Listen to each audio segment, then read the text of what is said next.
I'm intrigued. Si Sarah Geronimo nga ba ang kauna-unahan sa Southeast Asia na maa-awardan sa Billboard? And I'm intrigued. Deserving nga ba si Sarah Geronimo? Ayun lang. Pero bago yan, mag-quick facts muna tayo. So, itong Billboard, ano siya, may award-giving body which is ang Billboard Women in Music. Ang layunin ng award-giving body na to is to appreciate and empower women in music. So, ang pinaka-awarded na female sa award show na ito is si Taylor Swift with 3 awards. Ilan? Nakatatlo na. Tatlo. Si Taylor. Okay. Hall of Famer na pala. O parang lahat na lang yata ng mga award-giving bodies, ano? Nakuha na ni Taylor. Sinalo na lahat. Yes. In relation naman kay Sarah Geronimo, sa award na makukuha niya from Billboard, itong Global Force Award. Global Force Force Award. Award. Okay. What about Global Force Award? Itong Global Force Award is first time in-introduce sa Billboard Women in Music. At ang unang makakatanggap nito na Filipina ay si Sarah Geronimo. So wala pa sa Pinas. Wala. So first si Sarah. Pero yung tanong na, siya ba ang una sa Southeast Asia?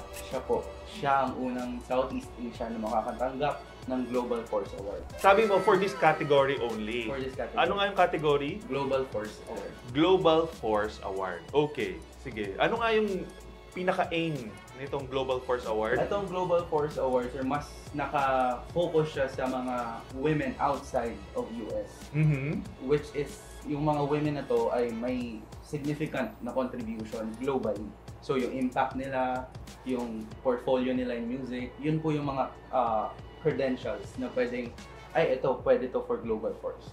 So all in all, itong Billboard Women in Music, ito yung parang mag-appreciate sa mga undervalued musicians na women.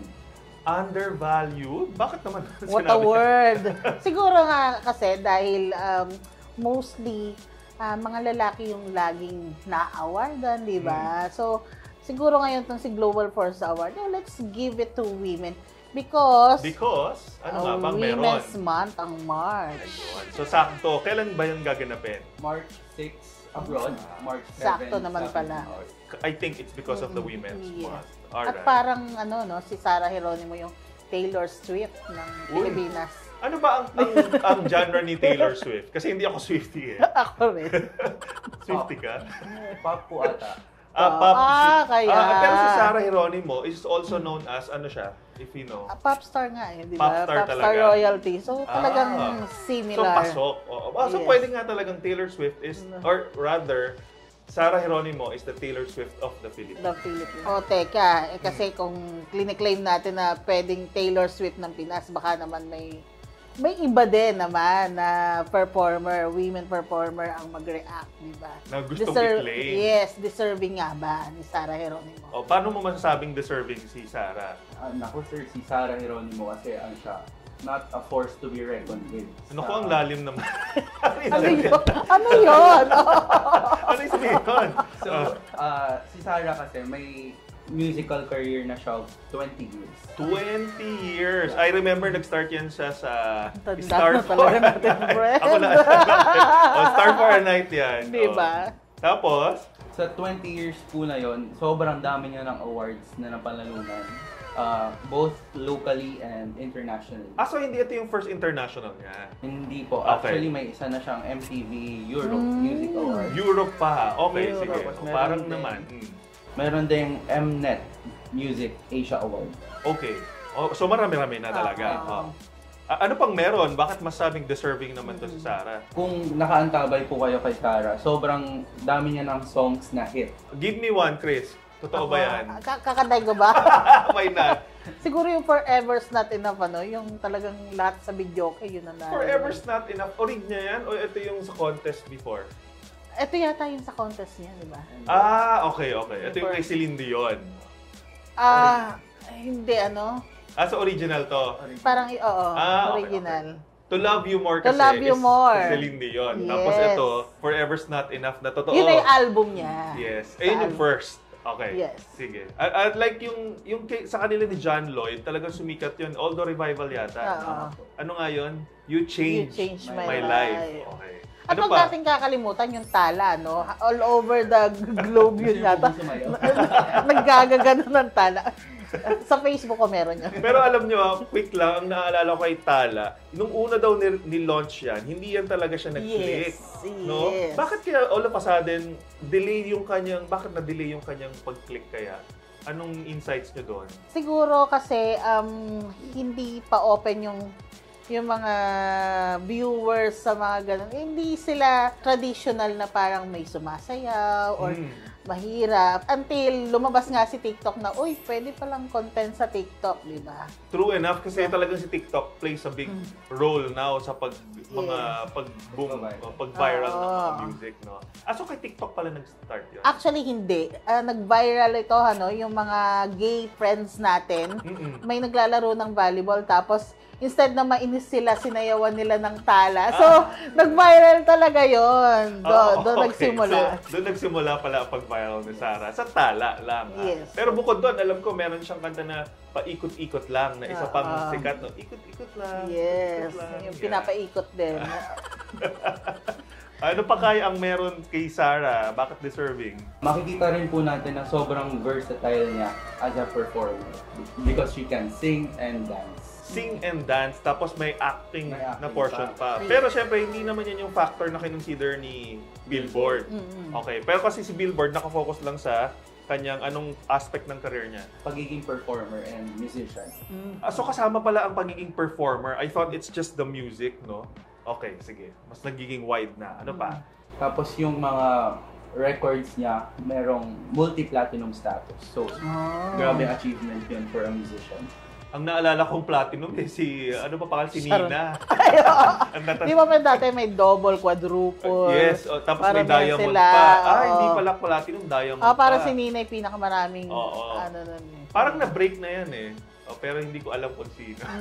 Hindi na po tayo Hindi na kasi uso yung plakang papakita, binibigay diba? dati no sa ASA. Aside po dun sa mga na-mention ko kanina, ano din po siya, known for her concerts locally and internationally. So, nagtutour na rin po siya outside of Philippines. I didn't know na ang alam ko lang mostly sa US sila dahil sa ABS-CBN Yes, before. So, Star yan Magic. yun. Pero may solo din po siya, na siya lang mag-ito. I think sa Las Vegas, if hindi ako nagkakamali.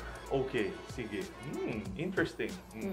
Tapos, sa film naman, ito, film pa. Yes. Outside of music pa yun.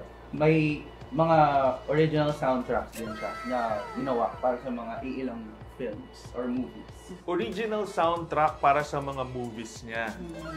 Oh, okay, that says a lot about Kasi yung marami kanyang naman credibility. siyang naging movie, di ba? Hanggang kay Coco, nakapartner At niya. nag-box office talaga siya, Yes, di ba? di ba?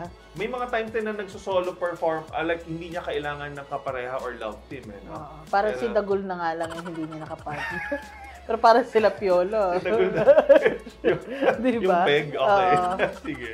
So ito lastly, kapag kasi tinanong po natin yung mga kabataan or yung mga aspiring music artists or musicians, kung sino yung pinaka-inspiration nila, ang maririnig mo po talaga is si Sarah Geronimo. Ganun po siya tinitingala sa Pilipinas. So, na-set na si Sarah Geronimo is the new standard for singing. And performing in general. And performing pa. Sa bagay na naalala ko kasi, no, one time may sumali sa tawag ng tanghalan.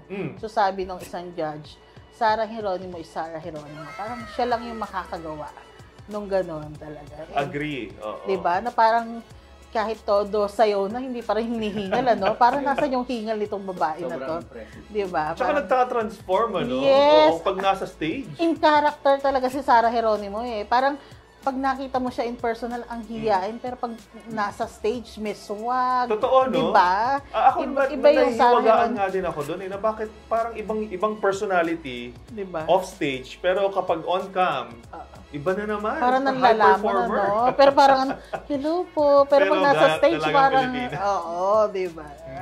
So far, yun po ang mabibigay ko sa inyong dahilan bakit sa tingin natin inawardan siya ng Global Force Award. Ang tanong ngayon dyan, so yes, sa March 7, ma-awardan si Sarah.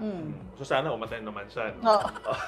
Pero bukod doon, ang tanong doon, masasabi nga ba natin na deserving Deserving. siya? So para sa iyo, Chris, deserving ba siya? Sa kunento naman ni Kai, deserving naman. Kasi talagang of all ages talaga naman, Sarah Geronimo is the top answer pagdating sa influence ng music and artists. Agree. Okay, ano naman ang magiging message mo kay Sarah? Akala mo, ha? Siguro mag-capitalize na lang po ako dun sa last na sinabi ko about her. Which is yung mag-continue lang po siya na mag-set ng example sa mga aspiring na musicians. Kasi what she's doing is really inspiring sa lahat ng tao. Hindi lang po sa mga aspirant na maging into the music industry, as a person herself. And in line with that, ako masasabi ko kay Sarah, I really appreciate yung authenticity that she's showing the whole Philippines. And this time, even conquering Billboard na yung pinag-uusapan natin. And she's setting a really wonderful record, hindi lang sa Pinas, di ba? Southeast Asia, particularly dito sa category na Global Force na award na matatanggap ni Sarah. So, she's really making us proud. And I can't just thank her enough, di ba? Kasi yung authenticity niya as an actress, as a singer, performer, all those things put together, ngayon na-recognize na siya, lalo ngayong buwan ng mga kababaihan. Hindi tayo para... Same message pa rin naman. Para-para sa mga babae. Tama pa rin naman. If that's the case, Breelers, parang nung panahon ni Regine Velasquez yan, di ba? Na siya yung naging standard. Ngayon naipasa na kay Sarah Geronimo. So Breelers, make sure na abangan natin kung ano yung mga iba pang mangyayari kay Sarah Geronimo. And at the same time, keep on, if you love to idolize her, go ahead. If you appreciate her, show your appreciation by perhaps posting it in social media kasi gusto naman for sure ni Sarah na makita na recognize naman siya, di ba? Kasi hindi ganun kadali, lalo na yung ginagawa niyang performances. Tsaka yung win po niya is a win for us all. So, nakaka-proud po tayo ngayon. And so with that, Reelers, we are all winners dahil kay Sarah Geronimo. Kaya lagi nating tatandaan, Be real, transform!